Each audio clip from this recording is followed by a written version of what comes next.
Assalamualaikum warahmatullahi wabarakatuh.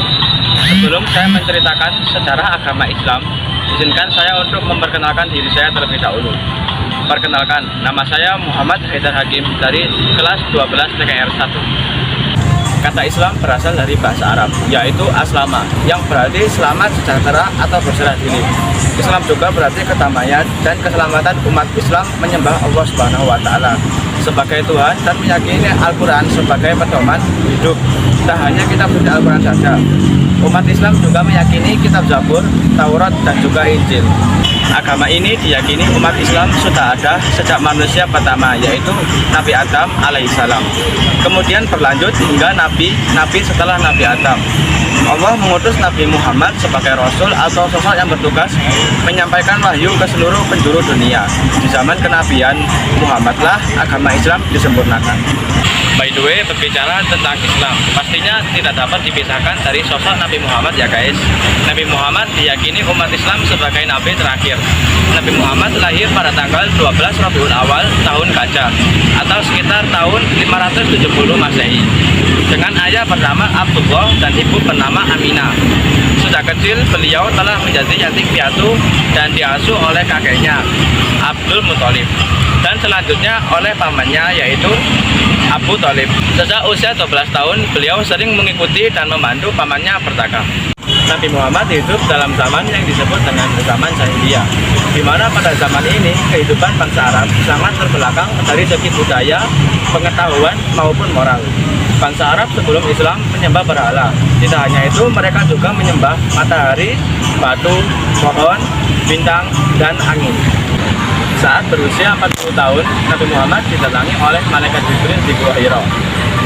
Saat sedang menyepi, malaikat Jibril kemudian datang dan menyerukan kata Iqra, yang artinya adalah bacalah, yang kemudian dilengkapi dengan turunnya wahyu pertama, yaitu surat Al-Alaq ayat 1-5. Setelah menerima wahyu pertama, Nabi Muhammad kemudian diangkat menjadi Rasul Allah.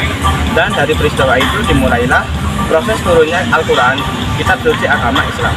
Nabi Muhammad mulai menyebarkan agama Islam dengan tertutup, yang ditujukan orang terdekatnya saja. Wajar aja guys, saat itu bangsa Arab sangat keras menentang kenabian Muhammad. Khadijah, sahabat-sahabat Nabi seperti Abu Bakar, Ali bin Abi Thalib, dan Zaid bin Harithah tercatat sebagai pemeluk agama Islam pertama. Sekitar tahun 613 Masehi, Nabi Muhammad menyebarkan agama Islam secara lebih terbuka. Tantangan terbesar datang dari suku Quraisy dan penduduk Mekah, sebab ajaran Nabi Muhammad dianggap menghancurkan agama asli serta kekuasaan Mekah atas Ka'bah. Ka'bah pada saat itu merupakan bangunan suci bagi penduduk Arab. Pada tahun ke-11 kenabian atau saat Nabi Muhammad berumur 60 tahun terjadi peristiwa yang menyedihkan. Tahun ini sering disebut dengan tahun kesedihan karena paman Rasulullah yaitu Abu Thalib dan istri Rasulullah Khadijah wafat pada tahun tersebut. Setelah peristiwa tersebut, Allah Subhanahu wa Ta'ala kemudian mengutus malaikat Jibril untuk mendampingi Rasul dalam perjalanan yang dikenal dengan Isra Mi'raj. Nabi melakukan perjalanan semalam saja dari Masjidil Haram ke Masjidil Aqsa yang disebut dengan Isra, di mana setelah itu Rasulullah melakukan perjalanan lagi dari Masjidil Aqsa ke langit ketujuh yang disebut dengan Mi'raj.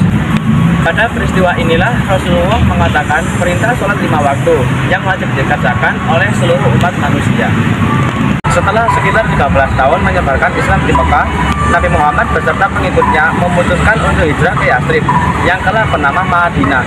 Peristiwa yang dikenal nama hijrah ini kemudian digunakan sebagai awal penanggalan Islam, yaitu kalender Hijriah.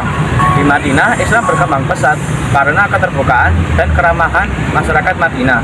Adapun di Mekah, Nabi Muhammad terus melalui berbagai rintangan dan terpaksa terlibat serangkaian perang dengan suku Quraisy. Pada tahun 630, Nabi berhasil membebaskan kota Mekah dari kekuasaan suku Quraisy.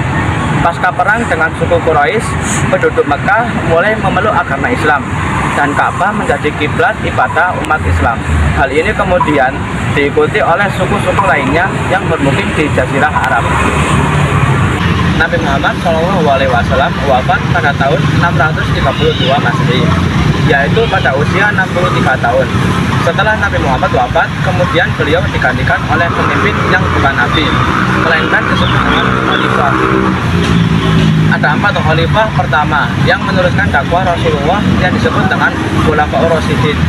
Mereka adalah sahabat terdekat Nabi Muhammad, yaitu Abu Bakar As-Siddiq, Umar bin Khattab, Utsman bin Affan, dan Ali bin Abi Thalib. Tugas keempat khalifah tersebut adalah untuk memastikan umat Islam tetap menjalankan perintah yang diajarkan oleh Rasulullah. Setelah masa Khulafaur Rasyidin berakhir, muncullah masa-masa dinasti di Arab Saudi, seperti dinasti Abbasiyah, Umayyah, dan kekuasaan dinasti itu menguat sejalan dengan menguatnya pengaruh agama Islam hingga ke Eropa sampai Afrika. Islam kemudian tersebar ke penjuru dunia lewat usaha-usaha dakwah yang tidak terhenti dan terputus setelah wafatnya Nabi Muhammad. Bila ada jarumnya patah, jangan disimpan dalam peti. Bila ada kata yang salah, jangan disimpan dalam hati.